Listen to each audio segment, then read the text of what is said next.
ಬರ್ತೀನಿ ಸರ್. ಈಗ breaking update ಲಭ್ಯವಾಗ್ತಾ ಇದೆ. ನಟ ದರ್ಶನ್ ಹಾಗೂ ಟೀಮ್ 3 ದಿನ ಪೊಲೀಸ್ ಕಸ್ಟಡಿಗೆ ಕೊಟ್ಟು ಆದೇಶವನ್ನು ಹೊರಡಿಸಲಾಗಿದೆ. ರೇಣುಕಾಸ್ವಾಮಿ ಕೊಲೆ ಕೇಸ್ನಲ್ಲಿ ಪೊಲೀಸ್ ಕಸ್ಟಡಿಗೆ ನೀಡಿ ಈಗ ನ್ಯಾಯಾಧೀಶರು ಆದೇಶವನ್ನು ನೀಡಿದ್ದಾರೆ. ಎಲ್ಲರಿಗೂ ಕೂಡ 3 ದಿನ ಕಸ್ಟಡಿಗೆ ಆರ್ಥಿಕ ಅಪರಾಧಗಳ ಕೋರ್ಟ್ನಿಂದ ಆದೇಶವನ್ನು ಹೊರಡಿಸಿದ್ದಾರೆ.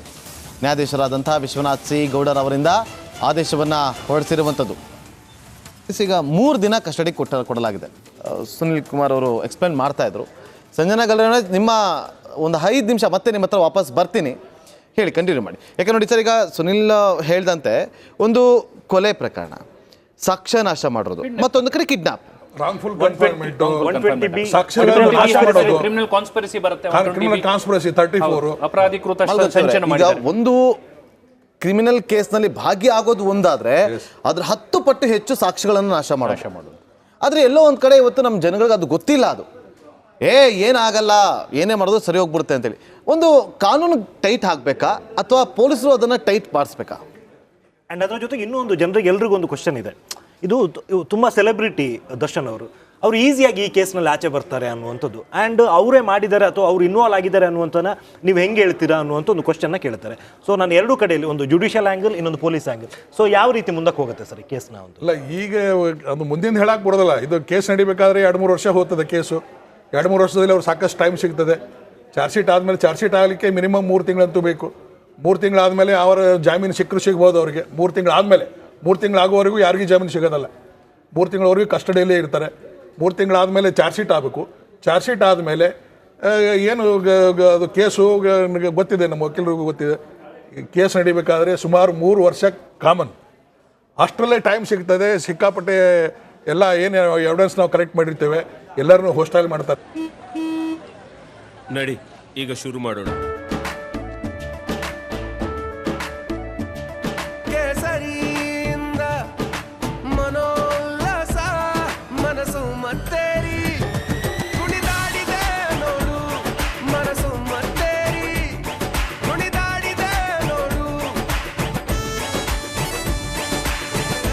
ಕ್ಷಣ ಕ್ಷಣವೂ ಆಚರಿಸಿ ಕೇಸರಿ ಹಬ್ಬ. ವಿಮಲ್ ಬಾಯಲ್ಲಿ ಹೇಳಿ ಕೇಸರಿ. ಪಂಚರ್ನ ಹೋಸ್ಟೈಲ್ ಮಾಡ್ತಾರೆ.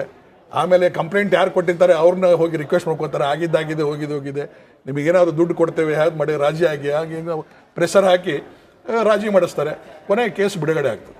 ಇದು VIP ಇರುವಂಥ ಒಂದು VIP ಕೇಸಲ್ಲಿ ನಾವು ನೋಡಿದಂಥ ಒಂದು ಎಲ್ಲ ಕೇಸುಗಳ ಅನುಭವ ಇದು.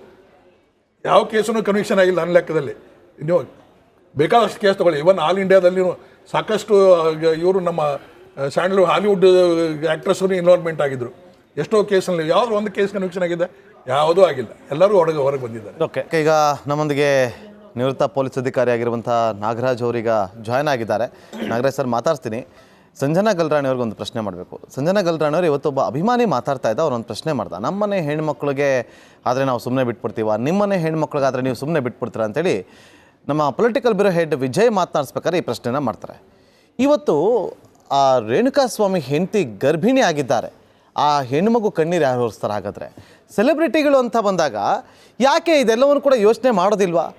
ಯಾಕೆ ಇದಕ್ಕೆ ನೀವು ಯಾವ ರೀತಿಯಾಗಿ ಉತ್ತರ ಕೊಡ್ತೀರಿ? ನೋಡಿ, ಇವತ್ತು ರಮ್ಯಾ ಅವರು ಒಂದು ಟ್ವೀಟನ್ನು ಮಾಡಿದ್ದಾರೆ.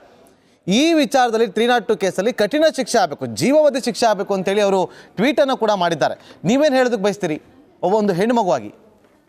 ಯಾರು ಅಪರಾಧಿ ಆಗಿದಾರೋ ಅವ್ರಿಗೆ ಖಂಡಿತವಾಗ್ಲೂ 20 years ಜೈಲೇ ಹಾಕ್ಬೇಕು. ಲೈಫ್ ಸೆಂಟೆನ್ಸ್ ಅಂತ ಹೇಳ್ತಾರೆ. 20 years ಅವರು ಸಜೆ ಆದ್ರೂ ಕೂಡ ಅವ್ರಿಗೆ ಅದಾದ್ಮೇಲೂ ಬಿಡುಗಡೆ ಸಿಗಲ್ಲ. ಸೊ ಯಾರು ಅಪರಾಧಿ ಆಗಿದಾರೋ, ಅದು ಸೆಲೆಬ್ರಿಟಿ ಆಗಿರ್ಬಹುದು, ಅದು ರಾಜಕೀಯರಾಗಿರ್ಬಹುದು, ಅದು ಸಾಮಾನ್ಯ ಮನುಷ್ಯ ಆಗಿರ್ಬಹುದು, ಎಲ್ಲಾರ್ಗೂ ನ್ಯಾಯನೇ ಎಲ್ಲಾರ್ಗೂ ಒಂದೇ ನ್ಯಾಯ. ಯಾವ ನ್ಯಾಯದಲ್ಲೂ ಭೇದ ಭಾವ ಖಂಡಿತವಾಗ್ಲೂ ಇಲ್ಲ. ಅದ್ರಲ್ಲಿ 2 ವಿಷಯನೇ ಇಲ್ಲ. ಅದು ಖಂಡಿತವಾಗ್ಲೂ ನಿಜ. But at the same time ಆರೋಪಿನ ಈಗ ಏನಾಗ್ತಾ ಇದೆ, ಒಂದ್ ಸೆಲೆಬ್ರಿಟಿ ಅಂತ ಒಂದ್ ಕೇಸಲ್ಲಿ ಹಾಕಿದ ಕೂಡ್ಲೆ ಅದ್ರಲ್ಲಿ ಊಹೆಗಳು ಬೆಟ್ಟದಷ್ಟು ಸಂಜನಾ ಗಲ್ರಾಣಿ ಅವರೇ, ಇಲ್ಲಿ ಊಹಾಪೋಹಗಳನ್ನು ನಾವು ಯಾರು ಕೂಡ ವರದಿ ಮಾಡ್ತಾ ಇಲ್ಲ. ಬಾಡಿ ಗಾರ್ಡ್ಗಳೇ ತಿಳಿಸಿದಂಥ ಮಾಹಿತಿ ನೋಡಿ. ನಿನ್ನೆ 3 ಜನ ಹೋಗಿ ಸರೆಂಡರ್ ಆಗ್ತಾರೆ. ನಾವೇ ಮಾಡಿದ್ದು ಹಣಕಾಸಿನ ವಿಚಾರ ಅಂತೇಳಿ. ಆಗ ಬೇರೆಯಾಗಿ ಪ್ರತ್ಯೇಕವಾಗಿ ಅವರನ್ನ ವಿಚಾರಣೆಗೊಳಪಡಿಸಿದಾಗ ಆಗ ದರ್ಶನ್ ಅವರು ಹೇಳಿದ್ರು, ದರ್ಶನ್ ಅವರು ಕೂಡ ಹೊಡೆದ್ರು ಅಂತೇಳಿ ಅವ್ರು ಮಾಹಿತಿ ಕೊಟ್ಟ ಬಳಿಕವೇ ಪೊಲೀಸರು ಹೋಗಿ ಡೈರೆಕ್ಟಾಗಿ ಬರ್ತೀನಿ ಈಗ ನಾಗರಾಜ್ ಸರ್ನ ಕೇಳ್ತೀನಿ. ನಾಗರಾಜ್ ಅವರೀಗ ಇಂಥ ಒಂದು ಪ್ರಕರಣ ಬಂದಾಗ actually yes please continue. So ಏನಾಗ್ತಾ ಇದೆ, ನೀವು ಕೂಡ ಹೇಳ್ತಾ ಇರೋದು ನ್ಯೂಸ್ ಚಾನೆಲ್ಸ್ ಅಲ್ಲಿ ಏನ್ ಒಂದ್ ಮಾಹಿತಿ ಬರ್ತಾ ಇದೆ, ಒಂದಕ್ಕೆ ಮೂರು ಹಾಕ್ಬಿಟ್ಟು ಜನ ಹೇಳ್ತಾ ಇದಾರೆ. ಈಗ ಕಮಿಷನರ್ ಅವರು ಏನ್ ಮಾತು ಹೇಳಿದಾರೋ ಬೆಳಗ್ಗೆ, ಅವ್ರ ಆ ಮಾತಲ್ಲಿ ಹೇಳಿಲ್ಲ 3 ಬಾಡಿ ಗಾರ್ಡ್ ಗಳು ಬಂದ್ಬಿಟ್ಟು ನಾವು ದುಡ್ಡಕ್ ಮಾರ್ ಹೋಗಿದೀವಿ, ನಾವು ಬಂದ್ಬಿಟ್ಟು ಸರೆಂಡರ್ ಹಾಕ್ತಾ ಇದೀವಿ ಅಂತ. ಈ ಮಾತು ನನಗೆ ಕಮಿಷನರ್ ಸಾಹೇಬ್ರು ಬಾಯಿಂದ ಬಂದಿಲ್ಲ. ಅಂಡ್ ಅಫಿಷಿಯಲ್ ಸ್ಟೇಟ್ಮೆಂಟ್ ಅಲ್ಲಿ ಇದೆಲ್ಲೂ ಇಲ್ಲ. ಸೊ ಇದು ಎಲ್ಲೋ ಒಂದ್ ಕಡೆ ಇಟ್ಸ್ ಕಂಪ್ಲೀಟ್ಲಿ ಅನ್ಪ್ರೂವನ್.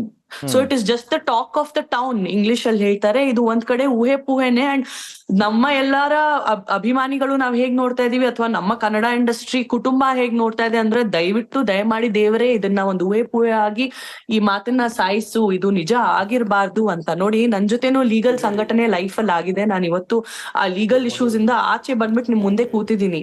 ಅಂಡ್ ಆ ಲೀಗಲ್ ಇಶ್ಯೂಸ್ ನಡೆದಾಗ ಏನ್ ಮಾತಾಡಿಲ್ಲ, ವಿಷಯ ಏನು ಇಲ್ಲ, ವಿಷಯ 1% 2% ಇದ್ರೆ ಅದು ನಮ್ಮ ಬ್ಯಾಡ್ ಲಕ್ಗೆ. ನಮಗೆ ಯಾರೋ ಸೆಲೆಬ್ರಿಟಿ ಆಗಿದ್ದೀವಿ ನಾವು, ನಮ್ಮ ಬ್ಯಾಡ್ ಲಕ್ಗೆ ನಮಗೆ ಯಾರೋ ಇಲ್ಲೀಗಲ್ ಕೆಲಸ ಮಾಡೋರ್ ಪರಿಚಯ ಇದಾರೆ. ಇಲ್ಲೀಗಲ್ ಕೆಲಸ ಮಾಡೋರ್ ಪರಿಚಯ ಇದ್ರೇನೆ ಅದೇ ನಮಗೆ ಒಂದ್ ತುಂಬಾ ದೊಡ್ಡ ಕ್ರೈಮ್ ಆಗೋಗತ್ತೆ ಲೈಫ್ ಅಲ್ಲಿ, ಸೆಲೆಬ್ರಿಟಿ ಆಗಿ. ಅಂಡ್ ಪ್ಲಸ್ ಈ ಒಂದು ಸಮಯದಲ್ಲಿ ನೋಡಿ, ಕ್ಲಿಯರ್ ಆಗಿ ಹೇಳ್ತೀನಿ, ಏನೇನೋ stories, multiple stories are doing the round. ಈ ಸಮಯದಲ್ಲಿ ದರ್ಶನ್ ಸರ್ ಹತ್ರ ಅವರ ಮೊಬೈಲ್ ಆಕ್ಸೆಸ್ ಇಲ್ಲ. ಈ ಸಮಯದಲ್ಲಿ ದರ್ಶನ್ ಸರ್ ಎಲ್ಲಾರ ಮುಂದೆ ಮೀಡಿಯಾನಲ್ಲಿ ಬಂದು ಮಾತಾಡೋ ಪರಿಸ್ಥಿತಿನಲ್ಲಿ ಇಲ್ಲ. ಯಾಕಂದ್ರೆ ಅವ್ರು ಪೊಲೀಸ್ ಕಸ್ಟಡಿಯಲ್ಲಿ ಇದ್ದಾರೆ. ಇನ್ನ ವಿಚಾರಣೆ ನಡೀತಾ ಇದೆ. ಇನ್ನ ಅವ್ರು ಬರೀ ಆರೋಪಿ ಆಗಿದ್ದಾರೆ. ಈಗ ರೇಣುಕಾ ಅವ್ರ ಜೊತೆ ಏನಾಗಿದ್ಯೋ ತುಂಬಾ ನನ್ ಮನ್ಸಲ್ಲಿ ನೋವಿದೆ. ಅದಕ್ಕೋಸ್ಕರ ದುಶ್ಮನ್ಗೂ ಆತರ ಆಗ್ಬಾರ್ದು. ಗರ್ಭಿಣಿ ಹೆಂಡತಿ ನಿಜಕ್ಕೂ ಅತ್ಯುತ್ತಮ, ದುಶ್ಮನ್ಗೂ ಲೈಫ್ ಅಲ್ಲಿ ಆತರ ಭಗವಂತ ದಿನ ತೋರಿಸ್ಬಾರ್ದು ಅಂತ ನನ್ಗೆ ತುಂಬಾ ಮನ್ಸಲ್ಲಿ ಅವ್ರ ಪರಿವಾರಕ್ಕೋಸ್ಕರ ಬೇಜಾರಿದೆ. Young boy, just 33 year old, ಎಷ್ಟು ಬ್ರೈಟ್ ಫ್ಯೂಚರ್ ಇರಬಹುದಿತ್ತು ಅವ್ರದ್ದು. ಹಾರ್ಡ್ ವರ್ಕಿಂಗ್ ಪರ್ಸನ್, ಒಂದು ಅಪೋಲೋ ಫಾರ್ಮಸಿನಲ್ಲಿ ಕೆಲಸ ಮಾಡ್ತಾ ಇದಾರೆ, ಮನೆಗ್ ದುಡಿತಾ ಇದಾರೆ. ನಿಮ್ಗೊಂದು ಇನ್ನೊಂದು ವಿಚಾರ ಹೇಳಿದ್ರೆ ನಿಮ್ಗೆ ಶಾಕ್ ಆಗ್ಬೋದು. ಅವನೊಬ್ಬ ಹುಚ್ಚು ಅಭಿಮಾನಿ, ಅವನೇ ಹೇಳ್ಕೊಳ್ತಾನೆ. ಹೌದು, ನಾನೇ ಹೇಳ್ತಾ ಇದ್ದೀನಿ, ದರ್ಶನ್ ಅವರ ಹುಚ್ಚು ಅಭಿಮಾನಿ ಆತ. ಇಲ್ಲ. ಸೊ ಅದು ಈಗ ರಿಯಲ್ ಸ್ಟೋರಿ ಏನಿದೆ ಗೊತ್ತಿಲ್ದೇನೆ ದರ್ಶನ್ ಅವರು ಬಾಡಿ ಗಾರ್ಡ್ ಹೇಳಿದ್ದಾರೆ, ದರ್ಶನ್ ಮೇಲೆ ಹೇಳಿದ್ದಾರೆ. ಅದು ಎಲ್ಲೂ ಅಫಿಷಿಯಲ್ ಹೇಳಿಕೆ ಎಲ್ಲೂ ಇಲ್ಲ ಮಾಧ್ಯಮದಲ್ಲಿ. ಅಫಿಷಿಯಲ್ ಆಗಿ ಕಮಿಷನರ್ ಸರ್ ಬಂದ್ಬಿಟ್ಟು ಹೇಳಿದಾರ ಬೆಳಗ್ಗೆ, ಇಲ್ಲ ದರ್ಶನ್ ಅವರ ಬಾಡಿ ಗಾರ್ಡ್ ಹೇಳಿದ್ದಾರೆ, ದುಡ್ಡಿಗೆ ಮಾಡಿದಾರೆ. ಕಮಿಷನರ್ ಸರ್ ಒಂದ್ ಮಾತಾದ್ರೂ ಹೇಳಿಲ್ಲ. ಇದು ಒಂದ್ ಚಾನೆಲ್ ಒಂದ್ ಸ್ಟೇಟ್ಮೆಂಟ್ ಹೇಳುತ್ತೆ, ಅದನ್ನ 4 ಸ್ಟೇಟ್ಮೆಂಟ್ ಹಾಕ್ಬಿಟ್ಟು ಇನ್ನೊಂದ್ ಚಾನೆಲ್ ಹೇಳುತ್ತೆ, ಅದನ್ನ 8 ಸ್ಟೇಟ್ಮೆಂಟ್ ಹಾಕ್ಬಿಟ್ಟು ಇನ್ನೊಂದ್ ಚಾನೆಲ್ ಹೇಳುತ್ತೆ.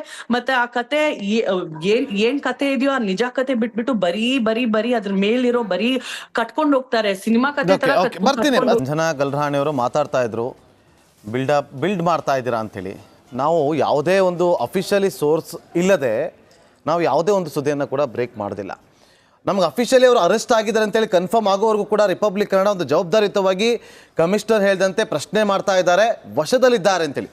ವಶಕ್ಕೆ ಅರೆಸ್ಟ್ ಇವೆರಡು ಕೂಡ ತುಂಬ ವ್ಯತ್ಯಾಸ ಇರುವಂಥ ವಿಚಾರ.